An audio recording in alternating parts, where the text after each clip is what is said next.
Ernakulam saint Teresa's government ഹൈസ്കൂളിലെ 1976 batch വിദ്യാർത്ഥികൾ 50 വർഷങ്ങൾക്ക് ശേഷം ഒത്തുകൂടി.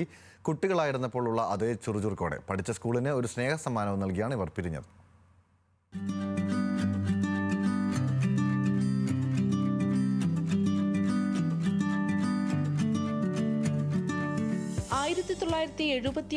SSLC പാസ്സായി ലോകത്തിന്റെ പല കോണുകളിലേക്ക് പറന്നുപോയവർ. അവർ വീണ്ടും തിരിച്ചെത്തി. പഠിച്ച കാലത്തെ ഓർമ്മകൾ പങ്കുവയ്ക്കാനും അധ്യാപകരെ വീണ്ടും കാണാനും.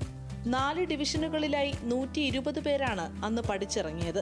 അവരിൽ 90-ലേറെ പേരും ഇന്നലെ കൊച്ചിയിൽ ഒത്തുകൂടി. ഇവരിൽ പലരും 50 വർഷത്തിനു ശേഷം കണ്ടുമുട്ടുന്നവരാണ്. അന്നത്തെ പാവാടക്കാരികൾ ഇന്ന് അമ്മയും അമ്മൂമ്മയും ഒക്കെയാണ്. സൗഹൃദത്തിന്റെ കണ്ണികളിൽ നിന്ന് വേർപെട്ടു പോയവരെ കണ്ടെത്താൻ സാമൂഹിക മാധ്യമങ്ങൾ ഏറെ സഹായിച്ചെന്ന് ഇവർ പറയുന്നു. ഞങ്ങൾ 3 വയസ്സ് തൊട്ട് തുടങ്ങുന്നതാണ് നമ്മുടെ ബന്ധം. അതിലൊരു ഭൂരിഭാഗം ആൾക്കാരും അവിടെ തന്നെ കോളേജ് പഠിക്കുന്നതുകൊണ്ട് നമ്മളൊരു 20 വയസ്സ് വരെ നമ്മൾ ഒന്നിച്ച് വളർന്നവരാണ്. പിന്നെ ടെക്നോളജിയുടെ ഒരു വലിയൊരു പങ്ക് ഇതിലുണ്ട്. എന്താണെന്ന് വെച്ചാൽ ഇപ്പോൾ വാട്സാപ്പൊക്കെ വന്ന പിന്നെയാണ് നമ്മൾ ഈ ഗ്രൂപ്പൊക്കെ ഫോം ചെയ്ത്. അപ്പോൾ അങ്ങനെ അറിയുന്നവരുടെ നമ്പർ കൊടുത്ത് അങ്ങനെ ആഡ് ചെയ്ത് അന്ന് പഠിക്കുമ്പോൾ ഒരു 4 ഡിവിഷൻ 120 കുട്ടികളുണ്ടാവും.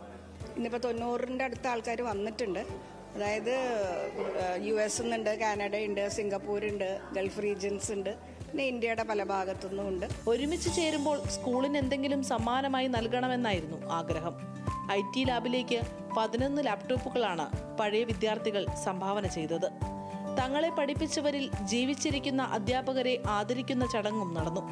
വരും വർഷങ്ങളിലും വീണ്ടും കണ്ടുമുട്ടാമെന്ന് പറഞ്ഞാണ് കൂട്ടുകാരികൾ മടങ്ങിയത്.